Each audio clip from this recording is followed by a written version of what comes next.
بسم اللہ الرحمن الرحیم۔ السلام علیکم۔ پروگرام الکلام کے ساتھ آپ کا میزبان محمد شعیب رضا حاضر خدمت ہے۔ ناظرین کرام، یہ پروگرام جو سٹی نیوز نیٹ ورک اور ادارہ فکر جدید کے اشتراک سے شروع کیا گیا ہے، اس کے پہلے حصہ میں ہم قرآن کریم کی کچھ آیات کو سمجھنے کی کوشش کرتے ہیں اور دوسرے حصہ میں ہم کچھ ایسے سوالات کے جوابات ایک نئے نقطہ نظر سے جاننے کی کوشش کرتے ہیں جو آج کل کے نوجوانوں کے ذہن میں پیدا ہوتے ہیں۔ ہمارے ساتھ شریک گفتگو ہوتے ہیں جناب محمد امانت رسول صاحب۔ صاحب بہت شکریہ آپ کے وقت کا۔ میری معاونت کے لیے موجود ہیں جناب شارق صاحب۔ شارق بہت شکریہ آپ کے وقت کا۔ ناظرین کرام، آپ کے سوالات بھی ہم ضرور ایڈریس کرتے ہیں۔ ہمارا واٹس ایپ نمبر نیچے چل رہا ہے، آپ اس پہ اپنے سوالات بھیج سکتے ہیں۔ گزشتہ جو پروگرام تھا اس میں ہم بات کر رہے تھے حضرت داؤد علیہ السلام اور حضرت سلیمان علیہ السلام کے بارے میں۔ اللہ رب العزت نے قرآن کریم میں بات کی اور پھر حضرت سلیمان علیہ السلام کا وہ واقعہ کہ جس میں ان کو اللہ رب العزت نے حکمرانی، سلطنت اور ایک مرتبہ عطا کیا، جس میں یہ بیان کیا گیا کہ وہ پرندوں کی بولیاں سمجھتے ہیں، چونٹی کی ایک آواز سن لی اور پھر جو ہے نا اس کو سمجھ کے اپنے لوگوں کو اس بارے میں رہنمائی بھی کی۔ آج ہم نے بات کرنا ہے کہ حضرت سلیمان علیہ السلام جب اس ہدہد کا دریافت کیا کہ وہ کہاں پہ ہے، وہ پرندہ آج غیر حاضر ہے، تو ہدہد نے آگے کہا کہ میں آپ کو ایک عجیب بات بتانے والا ہوں جو آپ اس سے پہلے نہ جانتے تھے۔ امان صاحب، اس سے آگے ہم نے آغاز کرنا ہے، پلیز گفتگو کا آغاز کیجیے گا۔ بسم اللہ الرحمن الرحیم۔ ناظرین کرام، کل ہم نے یہاں پہ اپنی بات کو ختم کیا تھا کہ ہدہد حضرت سلیمان علیہ السلام کے پاس ایک خبر لے کر آیا تھا، اور وہ خبر تھی ملکہ سبا کے حوالے سے کہ اس کے پاس اقتدار ہے، طاقت ہے، حکومت ہے۔ ہدہد حضرت سلیمان علیہ السلام سے یہ کہتا ہے کہ انی وجدت امرأۃ تملکہم، کہ میں نے ایک عورت کو دیکھا ہے، پایا ہے کہ وہ اپنی عوام پر، رعایا پر وہ حکومت کرتی ہے۔ وَأُوتِيَتْ مِنْ كُلِّ شَيْءٍ، اور اس کو سب کچھ ملا ہوا ہے۔ وَلَهَا عَرْشٌ عظیم، اور اس کا بڑا تخت ہے۔ وَجَدتُّهَا وَقَوْمَهَا يَسْجُدُونَ لِلشَّمْسِ مِن دُونِ اللَّهِ، میں نے اس کو اور اس کی قوم کو پایا کہ وہ سورج کو سجدہ کرتے ہیں، یعنی سورج کی وہ پرستش کرتے ہیں اللہ سبحانہ وتعالیٰ کو چھوڑ کر۔ وَزَيَّنَ لَهُمُ الشَّيْطَانُ أَعْمَالَهُمْ، شیطان نے ان کے اعمال کو مزین کر دیا ہے۔ فَصَدَّهُمْ عَنِ السَّبِيلِ، اور شیطان ان کو راستے سے روکتا ہے۔ فَهُمْ لَا يَهْتَدُونَ، اور یہ لوگ ہدایت نہیں پاتے، چونکہ سورج پرست ہیں، سورج کی پرستش کرتے ہیں، تو اس لیے یہ ہدایت یافتہ نہیں ہیں۔ اللہ يَسْجُدُوا لِلَّهِ الَّذِي يُخْرِجُ الْخَبْءَ فِي السَّمَاوَاتِ وَالْأَرْضِ وَيَعْلَمُ مَا تُخْفُونَ وَمَا تُعْلِنُونَ، اور فرمایا کہ وہ اللہ کو سجدہ نہ کریں جو آسمانوں اور زمین کی چھپی ہوئی چیز کو نکالتا ہے، اور وہ جانتا ہے جو کچھ تم چھپاتے ہو اور جو کچھ تم ظاہر کرتے ہو۔ اللہ لا الہ الا ہو رب العرش العظیم، اللہ کے سوا کوئی معبود نہیں، عرش عظیم کا وہ مالک ہے۔ حضرت سلیمان علیہ السلام نے اب ہدہد سے یہ فرمایا کہ سننظر اصدقت ام کنت من الکاذبین، کہ ہم دیکھیں گے کہ تم نے یہ سچ کہا ہے یا تم جھوٹوں میں سے ہو۔ اذهب بکتابی، حضرت سلیمان علیہ السلام نے ہدہد سے کہا کہ یہ میرا خط ہے، یہ تم لے جاؤ۔ فالقی الیہم، تو ادھر جا کر تم یہ پھینک دینا، ڈال دینا۔ ثم تولی عنہم، اور پھر ایک طرف کھڑے ہو جانا ان سے ہٹ کر۔ فانظر ماذا یرجعون، پھر دیکھنا کہ ان کا رد عمل کیا ہے۔ اب وہ جو ملکہ سبا ہے وہ کہتی ہے، یعنی جب خط سامنے گیا تو اس نے کہا کہ قالت یا ایھا الملأ، ملکہ سبا نے کہا کہ اے دربار والو، اے میرے وزراء، اے درباریو، انی القی الی کتاب کریم، کہ بے شک میری طرف ایک یہ کریم یعنی باعزت خط ڈالا گیا ہے، اور انہ من سلیمان، اور یہ سلیمان کی طرف سے ہے۔ وَإِنَّهُ بسم اللہ الرحمن الرحیم، اور بے شک اللہ کے نام کے ساتھ کہ جو رحمان اور رحیم ہے۔ اللہ تعالی علی واتونی مسلمین، یعنی یہ اب حضرت سلیمان علیہ السلام کا خط ہے کہ جو ملکہ سبا کے نام ہے۔ کہا کہ تم میرے مقابلے میں سرکشی نہ کرو، واتونی مسلمین، اور میرے پاس تم مطیع ہو کر فرما بردار بن کر آ جاؤ۔ یہ مختصر سا خط ہے حضرت سلیمان علیہ السلام کا جو ملکہ سبا کو لکھا آپ نے۔ اب اس کے بعد یہ خط پڑھنے کے بعد ملکہ سبا نے اپنے دربار والوں سے، درباریوں سے یہ فرمایا، کہا یا ایھا الملأ، اے دربار والو افتونی فی امری کہ اس معاملے میں مجھے تم رائے دو، تمہاری رائے کیا ہے۔ ما کنت قاطعۃ امرا حتی تشہدون، اور میں کبھی بھی کسی معاملے میں کوئی فیصلہ نہیں کرتی جب تک تم اس فیصلے میں موجود نہیں ہوتے، یعنی تمہارے مشورے کے ساتھ اور تمہاری نصیحت کے ساتھ میں کسی نتیجے تک پہنچ کر پھر فیصلہ کرتی ہوں۔ قالوا نحن اولو قوۃ و اولو باس شدید، اب دربار والوں نے کہا کہ ہم قاطعتاً اولو قوت، ہم قوت والے بھی ہیں، و اولو باس شدید، اور ہم سخت لڑائی والے بھی ہیں، یعنی ہم جنگ بھی کر سکتے ہیں، ہمارے پاس جنگی طاقت بھی ہے اور ہم قوت والے بھی ہیں۔ والامر الیک فانظری ماذا تامرین، اب معاملہ تمہارے اختیار میں ہے، یعنی ملکہ سے کہا کہ آپ کے اختیار میں ہے، آپ دیکھ لیں کہ اب آپ کیا حکم دیتی ہیں، آپ کیا فیصلہ کرتی ہیں۔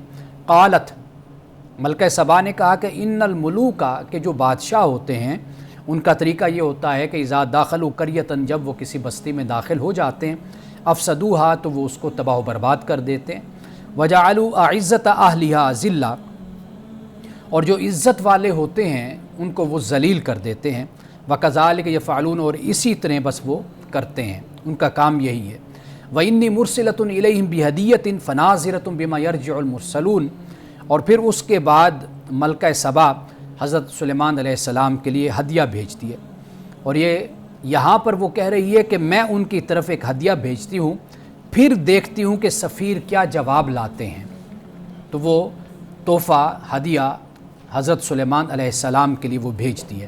پھر اس کے بعد فرمایا فلما جاء سلیمان قال اتمدوننی بمال، حضرت سلیمان علیہ السلام کے پاس وہ سفیر پہنچا تو اس نے کہا کیا تم لوگ مال سے میری مدد کرنا چاہتے ہو، یعنی حضرت سلیمان علیہ السلام نے کہا فما آتانی اللہ خیر مما آتاکم، اللہ سبحانہ و تعالیٰ نے مجھے بہت بہتر عطا کیا ہے جو اس نے تمہیں عطا کیا ہے، یعنی جو کچھ تم میرے پاس لائے ہو اس سے کہیں بہتر اللہ تعالیٰ نے مجھے عطا فرمایا ہوا ہے۔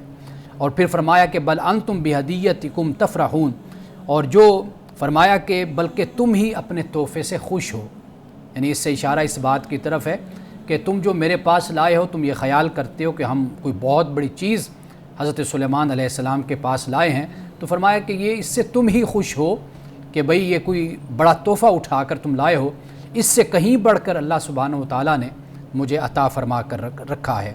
اس کے بعد فرمایا ارجع الیہم، کہ واپس ان کی طرف لوٹ جاؤ، فلناتینہم بجنود، کہ ہم ضرور بضرور، فرمایا کہ لشکر لے کر ہم آئیں گے، لا قبل لہم بہا ولنخرجنہم منہا ذلۃ وہم صاغرون، اور فرمایا کہ جن کا مقابلہ وہ نہیں کر سکیں گے، یہ ایک میسیج دیا ملکہ سبا کے نام، اور کہا کہ ہم ان کو وہاں سے بے عزت کر کے نکالیں گے اور وہ خوار ہوں گے۔ اب یہ حضرت سلیمان علیہ السلام ایک بادشاہت کے طور پر نہیں بلکہ آپ اللہ کے رسول ہونے کی حیثیت سے اب آپ یہ فرما رہے ہیں، یعنی یہ آپ نے ان پر واضح کر دیا کہ میرے پاس دنیا کی طاقت بھی ہے اور اللہ سبحانہ و تعالیٰ نے مجھے رسول بنا کر زمین پر بھیجا ہے، اور وہ قوم کے جو سرکشی اختیار کرتی ہے تو مجھے حکم ہے کہ میں ان کے ساتھ لڑوں۔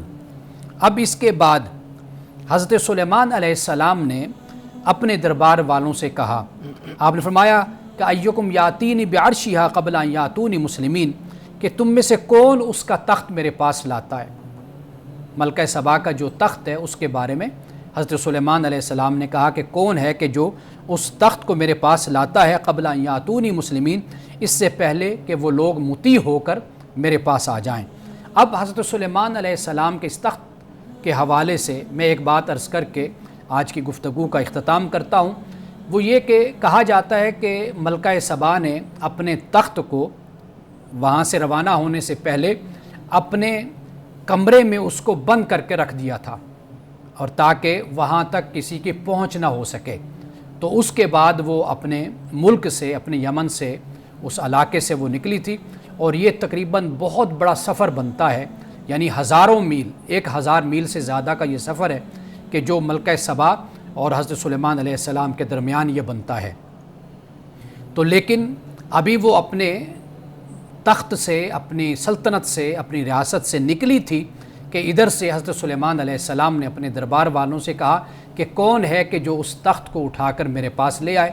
تو تو ناظرین کرام پھر آگے کیا ہوتا ہے، کون شخص تھا کہ جو پھر تخت حضرت سلیمان علیہ السلام کے دربار میں آنکھ جھپکتے لے آیا تھا، اس کا ذکر اب ہم کل کریں گے۔ ناظرین کرام یہاں پہ وقت ہوا چاہتا ہے ایک بریک کا، ہمارے ساتھ رہیے گا۔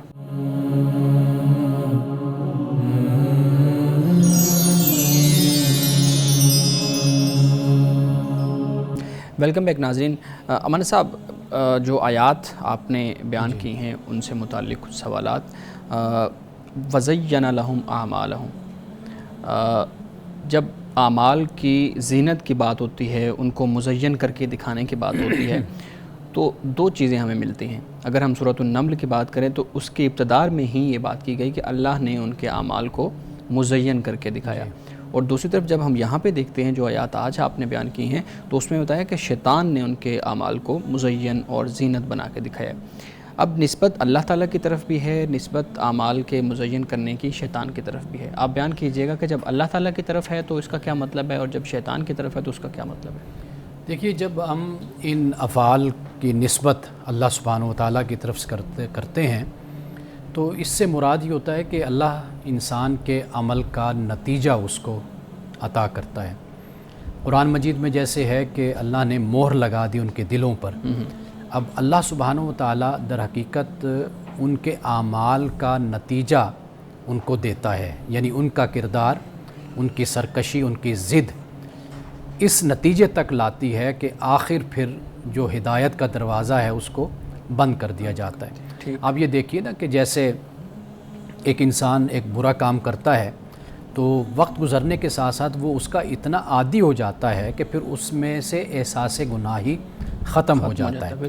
تو جب اللہ سبحانہ و تعالیٰ یہ فرماتا ہے کہ ہم نے ان کے لیے اعمال کو مزین کر دیا، یہ ایسے لوگ ہوتے ہیں کہ جب ان کے سامنے حق کو رکھا جاتا ہے، بیان کیا جاتا ہے، تو یہ حق کو بغیر انتظار کے، بغیر توقف کے قبول نہیں کرتے۔ یعنی ان کا رویہ یہ ہوتا ہے کہ یہ حق کو اپنے مطابق ڈھالنے کی کوشش کرتے ہیں۔ جب یہ رویہ انسان کا ہوتا ہے تو پھر اس کے جو اعمال ہوتے ہیں ان کو مزین کر دیا جاتا ہے، ان کو سجا دیا جاتا ہے، یعنی وہ انہی اعمال ہی کو اچھا سمجھنے لگ جاتے ہیں، اور ان کا یہی خیال ہوتا ہے کہ اسی سے ہی اچھے نتائج مرتب ہوں گے اور یہی اعمال ان کو جنت میں لے کر جائیں گے۔ تو اللہ سبحانہ و تعالیٰ جب اپنی طرف ایک چیز کی نسبت کرتا ہے تو اس سے مراد اعمال کا نتیجہ ہوتا ہے۔ اور جب شیاطین کا ذکر کیا جاتا ہے، ایک ابلیس ہے اور ایک شیطان ہے۔ اب یہ جو شیطان ہے، شیاطین ہے، یہ انسانوں میں بھی ہیں، جنوں میں بھی ہیں۔ شیاطین کا لفظ وَإِذَا خَلَوْا إِلَىٰ شَيَاطِينِهِمْ قَالُوا إِنَّمَا مَعَكُمْ إِنَّمَا نَحْنُ مُسْتَهْزِئُونَ، کہ جب یہ اپنے شیاطین کی طرف ہوتے ہیں، علیحدہ خلوت میں جاتے ہیں، تو یہ کہتے ہیں تو ہم تو مذاق کرنے والے ایمان والوں کے ساتھ۔ اب یہاں پر شیاطین کا لفظ اس معنی میں، اب جب انسان جس کیٹیگری کا ہوتا ہے، جس ذہنیت کا ہوتا ہے، جن اعمال کا ہوتا ہے، اس کی دوستی اور تعلق بھی پھر انہی لوگوں کے ساتھ ان کی بن جاتی ہے۔ یعنی یہ وہ لوگ ہیں کہ جو سورج کی پوجا کرنے والے ہیں، کفر کرنے والے ہیں۔ اب واضح بات ہے کہ یہ جس کیٹیگری کے لوگ ہیں، جس مجلس اور صحبت کے لوگ ہیں، اسی طرح کے لوگ ان کے ساتھ شامل ہو گئے۔ تو برے اعمال ہیں تو برے اعمال میں پھر شیاطین انسان کے ساتھ شامل ہوتے ہیں، اور پھر ان کا کردار یہی ہوتا ہے کہ انسان جب ایک گناہ کرتا ہے تو یہ انسان کے لیے اس کو مزین کرتے ہیں، یعنی اس کو تھپکی دیتے ہیں، اس کو شاباش دیتے ہیں، اسے کہتے ہیں کوئی مسئلہ نہیں ہے، تم بڑا اچھا تم نے کیا ہے، صحیح، اور دیکھنا یہ ٹھیک ہے، اس کا نتیجہ بھی اچھا نکلے گا، اور پھر برے کام میں ساتھی بن کر پھر اس کو آگے بڑھانے کی کوشش کرتے ہیں۔ تو یہ در حقیقت فرق ہے ان دونوں میں، کہ جہاں پہ اللہ فرماتا ہے کہ ہم نے ان کے اعمال کو مزین کر دیا، دوسری طرف شیطان کا جب ذکر ہوا تو اس سے مراد پھر یہ مطلب ہے کہ وہ شیطان، وہ جو برے لوگ ہیں، وہ پھر اس برے کام میں اس کی مدد کرتے ہیں اور اس کا تعاون کرتے ہیں۔ جی بالکل ٹھیک ہے۔ آیت سجدہ تلاوت کی گئی یہاں پہ جو آج کا ہمارا درس تھا، اس کے اندر پوچھنا میں یہ چاہتا ہوں کہ جو قرآن کا مقصود ہے آیت سجدہ لانے کے پیچھے، وہ کیا ہے؟ دیکھیے، پہلی بات تو یہ ہے کہ اگر ہم آیات سجدہ پہ ہم بات کرتے ہیں، اس میں فقہا کا جو نقطہ نظر ہے عام طور پر، خاص طور پر امام ابو حنیفہ رحمۃ اللہ تعالیٰ علیہ کا، وہ تو وجوب تک جاتے ہیں کہ یہ ہر صورت میں کرنا چاہیے، یعنی اگر کوئی شخص اس وقت نہیں کر سکتا تو بعد میں اس کو کر لے۔ لیکن ایک نقطہ نظر یہ بھی ہے کہ اس کو زیادہ سے زیادہ ہم یہ کہہ سکتے ہیں کہ یہ افضل ہے، یعنی فضیلت رکھتا ہے، اس کی بڑی اہمیت ہے کہ جب انسان اس مقام تک پہنچتا ہے تو پھر اس کو چاہیے کہ وہ کر لے۔ بعد نے اس کو فرض تک بھی بیان کیا، لیکن ہمیں جو احادیث اور روایات ملتی ہیں اس کی روشنی میں ہم یہی رائے قائم کر سکتے ہیں کہ اس کی فضیلت بہرحال بہت ہے۔ یعنی مثال کے طور پر آپ دیکھیے کہ حضرت عمر فاروق رضی اللہ تعالیٰ عنہ نے حج کے موقع پر آپ نے ایک سورت کی تلاوت فرمائی تو اس میں سجدہ آیا، تو آپ نے ایک جمعہ پہ تو سجدہ کیا، دوسرے جمعہ کو پھر آپ نے اسی کی تلاوت کی لیکن آپ نے سجدہ نہیں کیا۔ ٹھیک۔ اسی طرح حضرت زید بن ثابت نے ایک سورت رسول اللہ صلی اللہ علیہ وسلم کے سامنے تلاوت کی اور تلاوت کی تو سجدہ نہیں کیا، رسول اللہ نے اس پر ان کو کوئی ایسا حکم نہیں جاری فرمایا کہ بھئی آپ نے سجدہ کیوں نہیں کیا، آپ ضرور یہاں پر سجدہ کریں۔ تو ایسے بہت سے حوالے ہمیں یہ ملتے ہیں، لیکن بہرحال اس کی جو فضیلت ہے، جو اس کا ایک مرتبہ ہے، اس سے کوئی مسلمان انکار نہیں کر سکتا کہ اگر کوئی سجدہ کرتا ہے تو بہت اچھی بات ہے، اسے سجدہ کرنا چاہیے۔ صحیح، ٹھیک ہے۔ لیکن امان صاحب پہلے تو ہمیں یہ سمجھنا پڑے گا نا کہ یہ جو آیت سجدہ ہے یہ قرآن کریم کے اندر لائی کیوں گئی، یعنی آیات ان مقامات پہ سجدہ کرنے کا کہا کیوں گیا ہے، اللہ رب العزت کی منشا اس سے کیا ہے؟ دیکھیے کئی مقامات ایسے ہیں کہ جیسے رسول اللہ صلی اللہ علیہ وسلم نے کفار سے کلام کیا تو آپ نے ان کو رب کی طرف متوجہ کرنے کے لیے اس کو تلاوت کی، اللہ سبحانہ و تعالیٰ نے نازل فرمایا کہ بھئی اللہ کی فرما برداری میں آ جاؤ۔ ایک لحاظ سے خبرداری ہے، ایک لحاظ سے قیامت کا بیان ہے، ایک لحاظ سے یہ بتانا ہے کہ تم اللہ کی مخلوق ہو، اللہ تمہیں پیدا کرنے والا ہے، تو اس کی بارگاہ میں جھکو اور اس کی اطاعت اور فرما برداری کا تم مظاہرہ کرو۔ ایک تو یہ چیز ہے۔ دوسری یہ کہ کائنات میں جو اللہ سبحانہ و تعالیٰ کا نظم ہے جو اس کائنات میں موجود ہے، اس میں یہ ہے کہ انسان کو راغب کرنے کے لیے بتایا گیا کہ بھئی آپ ساری کائنات خدا کی بارگاہ میں جھکتی ہے، سجدہ کرتی ہے، اس کی تعظیم کرتی ہے، فرما برداری کرتی ہے، تو لہٰذا انسانوں کو بھی یہ اس بات کی تعلیم دی گئی کہ بھئی تم بھی اللہ کی بارگاہ میں جھکو اور سجدہ کرو۔ اور پھر اس طرح ایمان والوں کو بھی خاص طور پر متوجہ کیا گیا، جیسے کئی جگہوں پہ کہا ہے ایمان والو ایمان لاؤ، یہ بھی ذکر ہوتا ہے، یا یہ کہا کہ بھئی اسلام میں پورے داخل ہو جاؤ۔ تو اسی طرح جو رکوع اور سجود کا ذکر قرآن پاک میں کئی مقام پر آتا ہے تو آپ دیکھیں وہاں پر یا ایھا الذین آمنوا کے الفاظ بھی آتے ہیں، تو ایمان والوں کو خاص طور پر اس کی پھر تلقین کی جاتی ہے کہ تم خصوصی طور پر اس کا اہتمام کرو۔ بالکل صحیح ہے۔ اچھا مان صاحب ایک بڑا اہم مسئلہ خاص طور پہ وہ بڑی ایک دیر سے وہ بحث چل رہی ہے، جب ہم بات کرتے ہیں ملکہ سبا کی تو یہاں پہ آ کے ایک سوال پیدا ہوتا ہے ہمارے ہاں عورت کی حکمرانی سے متعلق، اور جب رسول اللہ صلی اللہ علیہ وآلہ وسلم کے پاس ایک شخص یہ خبر لے کے آئے یا اس نے رسول اللہ صلی اللہ علیہ وسلم کے سامنے یہ ذکر کیا کہ اہل فارس نے اپنے ہاں ایک خاتون کو حکمران بنا دیا ہے یا بادشاہ نے اپنی بیٹی کو حکمران بنا دیا، تو آپ صلی اللہ علیہ وسلم نے فرمایا کہ وہ قوم کبھی کامیاب نہیں ہو سکتی جس کی حکمرانی عورت کے سپرد ہو۔ یہ ایک تو یہ ہے، آپ بتائیے گا اس روایت کا پس منظر کیا ہے، اور یہاں پہ ہمیں نظر آ رہا ہے کہ ملکہ سبا حکمرانی کے اس منصب پہ ہیں، اور آگے جا کے ہم دیکھیں گے کہ وہ جب اسلام قبول کر لیتی ہیں یا حضرت سلیمان کا دین قبول کر لیتی ہیں تو اس کے بعد بھی وہ اپنے اس منصب پہ ہیں۔ آپ اس روایت کا اور اس پورے جو موضوع ہے اس کا احاطہ کیجیے گا۔ دیکھیے پہلی بات تو یہ ہے کہ جو یہ روایت ہے اس پہ خود محدثین نے کلام کیا ہے، اس میں ایک راوی ہے کہ جو جس پر اعتراض آپ کہہ لیجئے، جس پر جرح محدثین نے کی ہے، اور دوسری بات یہ کہ یہ حدیث جنگ جمل کے موقع پر جو 36 ہجری میں ہوتی ہے اس موقع پر حضرت ابو بکرہ رضی اللہ تعالیٰ عنہ اس کے حوالے سے یہ بیان کیا جاتا ہے کہ انہوں نے روایت کی، گویا کہ 36 سال کا جو عرصہ بنتا ہے یا اس سے بھی زیادہ عرصہ بنتا ہے تو کہیں پر بھی رسول اللہ صلی اللہ علیہ وسلم کے حوالے سے کسی صحابی نے بھی بیان نہیں کیا، اس کو بیان نہیں کیا۔ ٹھیک، تو یہ ایک تو جنگ جمل کے موقع پر اس کو 36 سال کے بعد جا کر بیان کیا گیا۔ اور پھر ایک اور بات سب سے اہم ہے کہ رسول اللہ صلی اللہ علیہ وسلم سے منسوب جو یہ بات بیان کی گئی کہ وہ قوم ہی فلاں نہیں پا سکتی، جبکہ ہم اس کے برعکس دیکھتے ہیں خلاف واقعہ کہ قوموں کو ہم نے عروج پاتے ہوئے بھی دیکھا ہے اور حکمران عورتیں بھی ہیں۔ ہمارے ہاں بر صغیر میں بھی عورتیں حکمران رہی ہیں بادشاہت کے زمانے میں، لیکن وہ وقت بہت اچھا تھا، اور آج بھی ہم دیکھتے ہیں کہ جس کمپنی کی باس اگر عورت ہے تو وہ کمپنی بہت اچھا آرگنائز کام کرتی ہے، اور جس آفس میں بھی عورت ہو تو وہاں پر بھی دیکھا ہے کہ ایک پورا نظم اور ضبط جو ان سا ہے، ڈسپلن قائم ہو جاتا ہے. تو عورت کے مزاج میں چونکہ وہ بکھری ہوئی چیزوں کو سمیٹنے والی ہوتی ہے, ایک ڈسپلن میں لانے والی ہوتی ہے, نظم و ضبط میں, ان آرڈر میں رکھنے والی ہوتی ہے. اللہ نے اس کو کچھ فطرت, طبیعت, مزاج اس کو ایسا اللہ نے اس کو عطا کیا ہوتا ہے.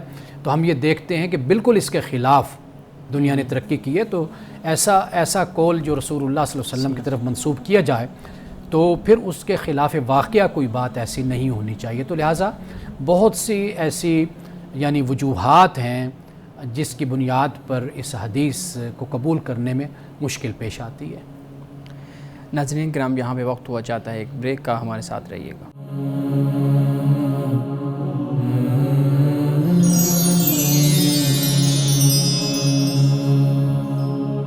ناظرین ویلکم بیک. ہمارے صاحب ایک سوال, حکومت, ریاست, حکمرانی کی بات چل رہی ہے, تو میں جب پڑھ رہا تھا تو ایک چیز میرے سامنے آئی, ایک تحریر میں آپ کے سامنے رکھتا ہوں, پھر اس سے متعلق ایک سوال ہے.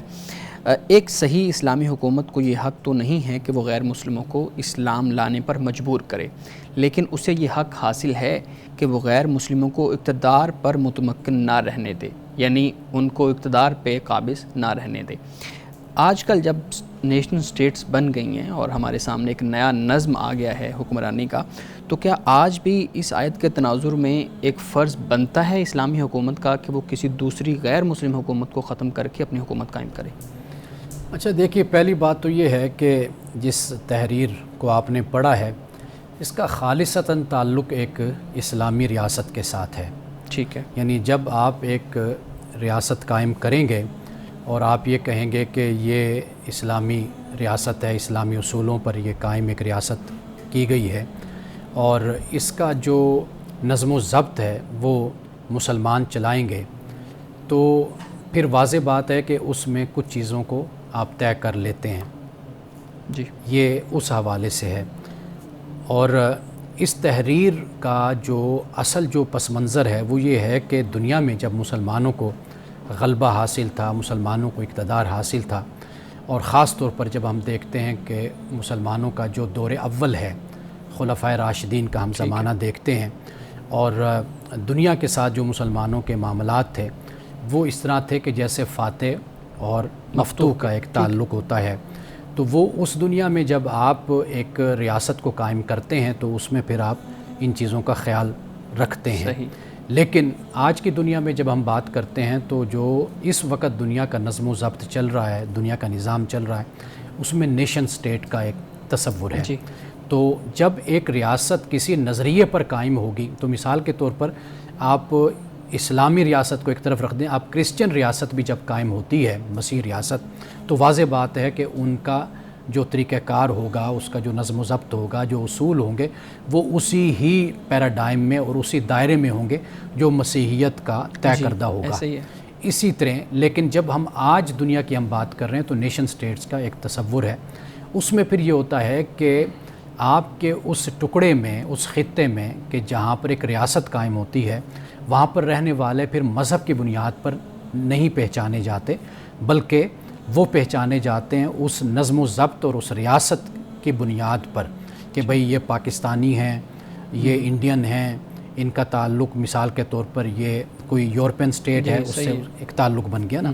تو وہاں پر پھر یہ ہوتا ہے کہ سب لوگوں کا یہ حق ہوتا ہے کہ وہ ریاست کے معاملات میں مداخلت بھی کریں, دلچسپی بھی لیں, اور ان کو ذمہ داریاں پھر تقسیم کی جائیں.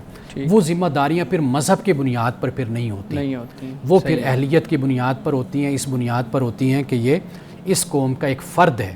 بے شک وہ مسیحی ہے, وہ ہندو ہے, وہ مسلمان ہے, وہ سکھ ہے, وہ پارسی ہے, وہ کسی بھی مذہب سے تعلق رکھتا ہے, پھر وہ مذہب نہیں ہے بلکہ وہ پھر ریاست ہے, اس کے بنیاد پر پھر تقسیم کی جاتی ہے. تو لہٰذا اب جو دنیا کا نظم و نسق ہے اور نظام ہے پورا, وہ اب اس بنیاد پر چلایا جا رہا ہے. تو لہٰذا وہ جو تحریر ہے اس کا تعلق ایک خاص پس منظر کے ساتھ ہے. جہاں پر بھی ایک اسلامی ریاست تھی یا ہوگی, اگر آنے والے دنوں میں یہ نظم تبدیل ہو جاتا ہے, بدل جاتا ہے, تو واضح بات ہے کہ ہر کوئی پھر اپنی ہی کمیونٹی اور اپنے مذہب, عقیدہ, نظریہ اسی کو مد نظر رکھ کر پھر ریاست کی بنیاد رکھتی ہے. بالکل صحیح ہے, بہت شکریہ. شارق, آپ کے پاس بھی کچھ سوالات ہوں گے, پلیز ہمارے صاحب کے سامنے رکھیے. تو بہت شکریہ شعیب صاحب. اچھا, ہمارے ہاں جو شوبز سے تعلق رکھنے والے افراد ہیں ہم نے دیکھا کہ انہوں نے اپنے کام کو ترک کر دیا کیونکہ ان کو لگتا تھا کہ جو شوبز کی فیلڈ ہے وہ دینی احکامات کے خلاف ہے. جبکہ میں ایک بیان بھی پڑھ رہا تھا ایک ایکٹریس کا, وہ کہتے ہیں کہ میں خدا کو کیا جواب دوں گی کہ میں اپنی پکچر سے پیسے کما رہی تھی. تو کیا جو یہ کام ہے شوبز کا, کیا یہ واقعی دینی احکامات کے خلاف ہے؟ اور جو لوگ چاہتے ہیں اس میں آنا, رائٹر بننا چاہتے ہیں, ایکٹر بننا چاہتے ہیں, کیا وہ اپنا یہ شوق چھوڑ دیں؟ دیکھیے بنیادی بات جو ہے نا, اس میں دو باتیں میں کہوں گا, آپ کا سوال اسی میں ہی کور ہو جائے گا. جی. ایک تو یہ ہے کہ میں نے ترجیحات پر ایک لیکچرز دیے ہوئے ہیں. اچھا. دین میں ترجیحات, یعنی یہ طے کرنا ضروری ہے کہ کس کام کو میں ترجیح دوں. پہلی بات تو یہ ہے کہ آپ کسی بھی شعبے سے تعلق رکھتے ہیں, آپ اس بات کے پابند ہیں کہ آپ اپنے کردار, اپنے اخلاق کی آپ حفاظت کریں. جی. آپ اپنے عقیدے کی حفاظت کریں. یہ سب سے بنیادی بات ہے. تو ترجیحات میں اگر کوئی شخص مثال کے طور پر ڈاکٹر بنتا ہے, 10 سال 15 سال وہ اس فیلڈ میں وقت گزارتا ہے, اب وہ یک اپنے اس فیلڈ کو چھوڑ کر وہ کہتا ہے جی میں نے اب مذہبی تعلیم حاصل کرنے ہیں, میں نے مذہب کی طرف آنا ہے. تو خود علماء نے اس پر لکھا ہے کہ وہ جس فیلڈ میں 15 سال لگا چکا ہے نا, اب اس کو چاہیے کہ وہ اس میں ہی کام کرے, اس میں محنت کرے. اصل اس میں محنت کرنا, کام کرنا, یہ بھی دین ہی کا تقاضا ہے. اسی طرح آپ مثال کے طور پر دیکھیے کہ آپ نے شوبز کی بات کی ہے, بہت اچھا کام بھی ہوتا ہے, ہو رہا ہے. معاشرے کی اصلاح کے لیے معاشرتی ڈرامے ہوتے ہیں, سماجی تربیت ہوتی ہے, اور اس طرح اور دیگر ممالک بھی اس پر فلمیں بنا رہے ہیں. ترکی آپ کے سامنے ہے, ایران آپ کے سامنے ہے, بہت اچھا کام وہ لوگ کر رہے ہیں. تو ہمیں ہرگز یہ جو ایک انتہائی رویہ ہوتا ہے نا کہ ہم یہ چھوڑ کر ہم اس طرف چلے جائیں. ہاں دیکھیے جو تبلیغ اور دعوت ہوتی ہے وہ کن کے لیے ہوتی ہے؟ میں رات بھی کسی جگہ بیٹھا تھا تو میں یہی بات کر رہا تھا, تو وہ کہہ رہے تھے کہ ادھر درس میں یا کلاس میں ایسے نوجوان بھی آتے ہیں جو بے راہ روی کا شکار ہوتے ہیں, بری عادات کا شکار ہوتے ہیں. یعنی ان میں ایسے وہ ذکر کر رہے تھے نوجوانوں کا کہ شاید ہمیں یہ بات بہت بری لگے. تو میں انہیں یہی بات کہہ رہا تھا کہ یہ جو درس ہوتا ہے, کلاس ہوتی ہے, کوئی دین کی بات ہوتی ہے, یہ ہوتی ہی ہم جیسے گناہ گاروں کے لیے, جو ہیں ہی نیکوکار لوگ, اچھے لوگ ہیں, ان کو بھلا کیا ضرورت ہے تبلیغ کی دعوت کی. تو لہٰذا اس بات کو بھی پیش نظر رکھنا چاہیے کہ جس شعبے میں آپ یہ سمجھتے ہیں کہ یہاں پر زیادہ کوئی امکان ہے برائی کا, تو پھر اس میں زیادہ اچھا کام کر کے دکھانا چاہیے اور اس میں رہ کر لوگوں کی اصلاح کرنی چاہیے. اچھا, ایک بات تو یعنی اس حوالے سے ہو گئی, یعنی جو ترجیح پر میں نے اب بات کر دی کہ یہ پریورٹیز جو ان سی ہے, اس میں آپ یہ مت دیکھیں کہ بھئی اب میں کسی اور شعبے میں یا خاص حلیہ اختیار کر کے میں اگر بنوں گا تو پھر تو میں دیندار ہوں, تو خاص شعبے سے وابستہ ہوں گا تو پھر تو میں مذہبی ہوں گا, باقی شعبوں سے میں وابستہ ہوں گا تو میں مذہبی نہیں ہوں گا.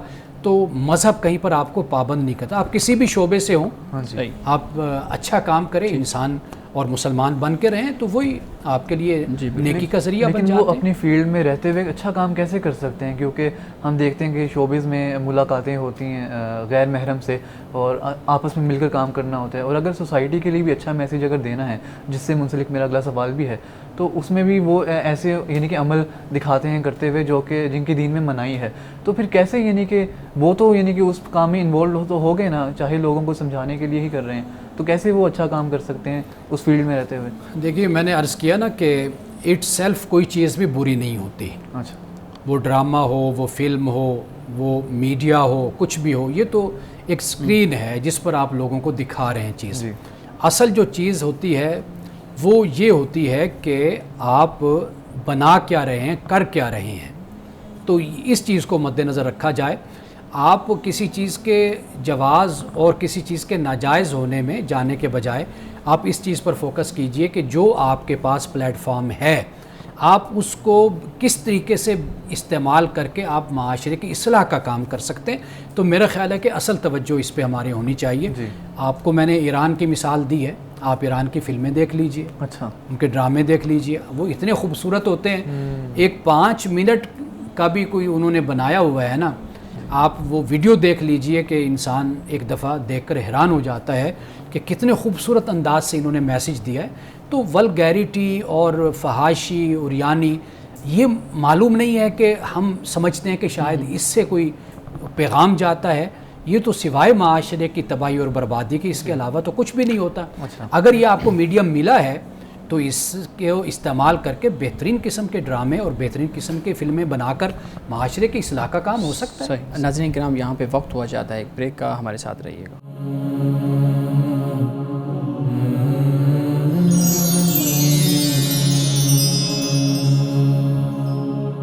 ویلکم بیک ناظرین. شارق آپ سوال پلیز ہمارے ساتھ. اچھا, تو آپ ابھی گفتگو کر رہے تھے بریک سے پہلے کہ جو لوگ فحاشی اور عریانی یعنی کہ دکھاتے ہیں اپنے کام میں, وہ تو یعنی کہ اچھا میسیج نہیں دے رہے, اچھا پیغام نہیں دے رہے. تو اس حوالے سے کہا جا سکتا ہے کہ جو شوبز کی فیلڈ ہے وہ غلط ہے. لیکن اگر کوئی رائٹر مثال کے طور پر اپنی کسی کہانی یا تحریر میں ایک برائی کو ہوتے ہوئے دکھا رہا ہے, مثال کے طور پہ ایک سینسرڈ وے میں ایک برے عمل کو دکھا رہا ہے, اور اس کا مقصد یہ نہیں ہے کہ لوگ اس کی طرف مائل ہوں بلکہ اس سے اجتناب کریں, لیکن جو معاشرہ ہے وہ ایسے رائٹر کو بہت لتاڑتا ہے, اور جو مذہبی طبقہ ہے وہ بھی کافی تنقید کرتا ہے ایسے رائٹرز پر اور ایسی کہانیوں پر. تو یعنی کہ اس کو آپ کیسے یعنی کہ جسٹیفائی کریں گے کہ وہ تو برا کام اس لیے کر رہے ہیں تاکہ معاشرے میں اچھا میسیج جائے, لیکن آپ نے کہا کہ آپ اچھے کام کے تھرو آپ اچھا میسیج کریں, اچھا میسیج دیں, اور برے کام کے تھرو اچھا میسیج نہیں جا سکتا. دیکھیے, انسان کو اللہ سبحانہ و تعالیٰ نے اتنی زرخیزی انسان کو عطا کی ہے. اگر ایک ہی واقعے کو انسان بیان کرنا چاہے, اس کو پیش کرنا چاہے, تو اسے انسان پیش کر سکتا ہے. جی. یعنی یہی جو واقعہ جو آپ بیان کر رہے ہیں نا, کہ مثال کے طور پر کوئی ایسا برا واقعہ معاشرے میں ہوا جیسے ریپ کا واقعہ ہوتا ہے, اس سے لوگوں کو آگاہ کرنا, بتانا کہ یہ کتنا برا فعل ہے, یہ کتنا بڑا جرم ہے اور اس کی کیا سزا ہے, اور معاشرے میں ایسا ہو رہا ہے. تو میرا ذاتی خیال یہ ہے کہ کسی بھی سین کو, کسی بھی منظر کو دکھانے کے لیے سب سے پہلی بات یہ ہے کہ آپ اپنی سوسائٹی کی جو نارمز ہوتی ہیں, روایات ہوتی ہیں, لوگوں کی ذہنیت ہوتی ہے, سوچ ہوتی ہے, آپ اس کو بھی مد نظر رکھیں. ایک یہ چیز ہے. دوسری بات یہ ہے کہ اگر میسیج ہی دینا ہے نا, میسیج دینے کے بہت سے اور طریقے بھی ہیں, اور میں نے جیسے آپ کو ابھی اور ملکوں کا بھی حوالہ دیا ہے, تو ایسا نہیں ہے کہ آپ صرف وہی چیز دکھائیں گے ہی تو میسیج جائے گا. بہت سے اور انداز ہیں کہ آپ جو لکھنے والے ہیں, لکھاری ہیں, دیگر لوگ ہیں, وہ اگر چاہتے ہیں کہ ایک اچھا میسیج جائے قوم کو, تو اس کے اور بھی بہت سے طریقے ہو سکتے ہیں جن کو وہ اختیار کر سکتے ہیں. صحیح. اچھا, لیکن کچھ چیزیں ہوتی ہیں جن کو صرف ایک خاص طریقے سے ہی دکھایا جا سکتا ہے, خاص طریقے سے ہی سمجھایا جا سکتا ہے. تو ایسی صورت میں کیا کیا جائے؟ میں وہی عرض کر رہا ہوں نا, کیونکہ سینسرڈ وے میں اگر آپ چاہے ایک برائی کو دکھا رہے ہیں, لیکن برائی وہ پھر چھپ جاتی ہے, ڈھک جاتی ہے. دیکھیے, اب اس پر مثال کے طور پر میں آپ کو ایک مثال دیتا ہوں کہ یہ good touch and bad touch پر, جی, کہ چھوٹے بچوں کو, بچیوں کو کس طرح بتایا جائے کہ بھئی اگر کوئی شخص اجنبی ہے یا اپنا ہی ہے تو وہ آیا کہ اس کا ٹچ کرنا کیسا ہے. اب آپ اس پر دیکھ لیجئے, موویز دیکھ لیجئے, ویڈیوز دیکھ لیجئے, کتنے بہترین راستے سے بچوں کو بتایا گیا ہے. اب یہی طریقہ ڈراموں میں اور دوسری جگہوں پہ استعمال کیا جا سکتا ہے.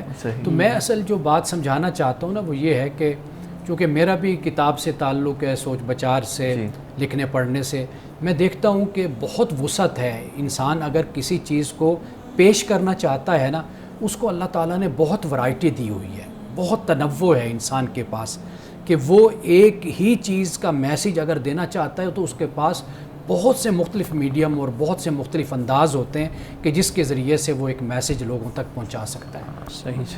اچھا, ہم دیکھتے ہیں کہ جب بھی کوئی اسلامی مہینہ آتا ہے یا رمضان, جیسے ابھی ربیع الاول آ رہا ہے یا رمضان ہو گیا, تو اس میں جو ہمارے شعبے سے تعلق رکھنے والے افراد ہیں وہ مختلف چینلز پر نظر آتے ہیں, لیکن جو عوام ہوتی ہے وہ کافی تنقید کا نشانہ بناتی ہے ان کو, اور کہتی ہیں کہ یہ دیکھیں جی آگے موسمی نمازی, موسمی مسلمان ہیں, خاص مہینوں میں آ جاتے ہیں اور سارا سال جو عیاشی کرتے رہتے ہیں, ڈانس ناچ وغیرہ, ناچ گانے میں انوالوڈ ہوتے ہیں. تو کیا یہ رویہ ٹھیک ہے ہماری عوام کی طرف سے, اور یعنی کہ کیا یہ انسان کے پاس اختیار ہے کہ وہ فیصلہ کر سکے کسی انسان کے ایمان کا؟ دیکھیے, پہلی بات تو یہ ہے کہ پروگرام کی جو نیچر ہوتی ہے اسی حساب سے لوگوں کا تعین اگر ہو تو وہ زیادہ بہتر میسیج لوگوں تک پہنچ سکتا ہے. یعنی مثال کے طور پر اگر ایک سیاسی پروگرام ہے, تو اگر وہ شخص کے جس نے پولیٹیکل سائنس میں تعلیم حاصل کی ہوئی ہے اور جو اس سیاسیات کے سبجیکٹ کا ماہر ہے، کرنٹ افیئرس کا ماہر ہے، جی اگر آپ سیاسی پروگرام کے لیے بٹھائیں گے تو وہ بہت بہتر طریقے سے اس میسیج کو اچھا جائے گا، لے کر چلے گا. اس کے پاس معلومات بھی ہوں گی، مختلف ڈائمینشنز کو وہ جانتا ہے کہ کن کن مسائل پر میں بات کر سکتا ہوں، میں دوسرے کو دعوت دے سکتا ہوں. اسی طرح جب آپ مذہبی کوئی پروگرام لے کر چلتے ہیں، اگر اس میں کوئی ایسا شخص ہو کو جس کی مذہبی تعلیم ہو، علم ہو، نالج ہو، اگر وہ اس کو لے کر چلے تو وہ بہت بہتر طریقے سے اس کو لے کر چل سکتا ہے. یہ بھی ہے. اور ایک اور بات جو سب سے عام بات ہے وہ یہ کہ عوام کا جو یہ طرز عمل ہے جی کہ حالانکہ ان کو بٹھایا اس لیے جاتا ہے کہ عوام دیکھتی ہے، بالکل ریٹنگ اسی لیے ہوتی ہے نا کہ لوگ ان کو پسند کرتے ہیں. واضح بات ہے کہ ان کا Celebrity تعلق ہے، گلیمر سے مشہور ہیں. تعلق ہے، ان کا شوبز سے تعلق ہے، تو عوام ان کو دیکھنا پسند کرتی ہے، تو لہٰذا ان کو دکھایا جاتا ہے اور عوام پھر تنقید بھی کرتی ہے. تو گویا کہ یہ عوام کی طرف سے جو رویہ ہے یہ نامناسب رویہ ہے. جی اگر احتجاج کی بات ہے تو پھر عمل کے ساتھ بتائیں نا کہ بھئی ہم یہ چیز اس طرح پسند کرتے ہیں، ہم اس طرح پسند نہیں کرتے. لیکن عوام کا معاملہ یہ ہے کہ ریٹنگ واضح بات ہے عوام سے آتی ہے اور پھر وہ ان پر تنقید بھی کرتی ہے. تو اصل جو چیز ہے جو سمجھنے والی وہ یہ ہے کہ دیکھیے کہ جو جہاں پر بیٹھا ہوا ہے وہ بزنس کر رہا ہے، جی وہ بزنس کے پوائنٹ آف ویو سے ایک کام کرتا ہے. وہ دیکھتا ہے کہ بھئی کس طریقے سے یہ جو کام ہے، بزنس ہے، یہ تجارت کاروبار، میرا جو چینل ہے یہ کس طریقے سے آگے بڑھ سکتا ہے. اس کا یہ پیش نظر یہ بات ہوتی ہے. لیکن سمجھداری کا تقاضا یہی ہے، میچورٹی کا، کہ جو جس سبجیکٹ کے بارے میں وہ جو پروگرام ہو رہا ہے اگر اسی کے ہی ماہرین بیٹھیں تو میرا خیال ہے کہ وہ بہت بہتر طریقے سے اس پروگرام کو لے کر چل سکتے ہیں اور اس کا حق بھی وہ ادا کر سکتے ہیں. اچھا ایسے بھی ہوتا ہے کہ عوام جو ہوتی ہے وہ جب رمضان کا مہینہ آتا ہے تو کوئی ایک پرٹیکولر سا ایک شو شروع ہو جاتا ہے یا کہہ لیں ڈرامہ شروع ہو جاتا ہے جو کہ عوام بہت شوق سے دیکھتی ہے، بہت یعنی کہ ریٹنگز آتی ہیں اس کی. لیکن پھر یہ بھی ہم دیکھتے ہیں سوشل میڈیا پر بازگشت ہوتی ہے، عوام تنقید کرتی ہے کہ بھئی آپ نے رمضان کے مہینے میں شو شروع کر دیا. تو اتنی کانٹرڈکشن جو ہے یعنی کہ عوام کا بھی تو پھر حساب ہونا چاہیے خدا کے ہاں کہ وہ یعنی کہ ایک طرف رمضان کے احترام کی بات کرتے ہیں اور پھر وہی لوگ اس کی ریٹنگ بھی یعنی کہ دیکھیے خدا کے ہاں تو سب کا معاملہ ہے، وہ میرا آپ کا ہم سب کا خدا کی بارگاہ میں اللہ تعالیٰ سرخرو فرمائے. اصل جو بات ہے نا وہ یہ ہے کہ ہمیں اپنے اوپر نظر رکھنی چاہیے، اپنی اصلاح ہمیں کرنی چاہیے بجائے اس کے کہ ہم دوسروں پر تنقید کریں. رمضان میں خاص طور پر اس کا تقاضا اس لیے کیا جاتا ہے کہ وہ ایک احترام کا مہینہ ہے، اس میں روزے رکھے جاتے ہیں، تراویح ہے. اور یہ آج کی بات نہیں ہے، یہ 1400 سال سے ایک سلسلہ ایسے امت میں جاری ہے کہ خاص اہتمام رمضان المبارک میں کیا جاتا ہے، فرائض کے حوالے سے، واجبات کے حوالے سے، نوافل کے حوالے سے، قرآن کی تلاوت کے حوالے سے. تو وہ رمضان کا ایک خاص مہینہ اسی مقصد کے لیے ہوتا ہے. تو اس لیے اس پر تنقید بھی کی جاتی ہے کہ بھئی یہ کام جو اچھل کود کے ہیں، کھیل کود کے ہیں اور ایسے جو پروگرام ہوتے ہیں تو ان سے پرہیز ہی کیا جائے تو وہ بہتر ہے تاکہ انسان یکسوئی کے ساتھ رمضان میں جو عبادات کا معاملہ ہے اس کو ادا کر سکے. بالکل وہ سارا وقت جو ہے نا وہ اس میں ہوتا ہے. ہمارے صاحب آج کی حدیث مبارکہ کا وقت ہوا چاہتا ہے پلیز.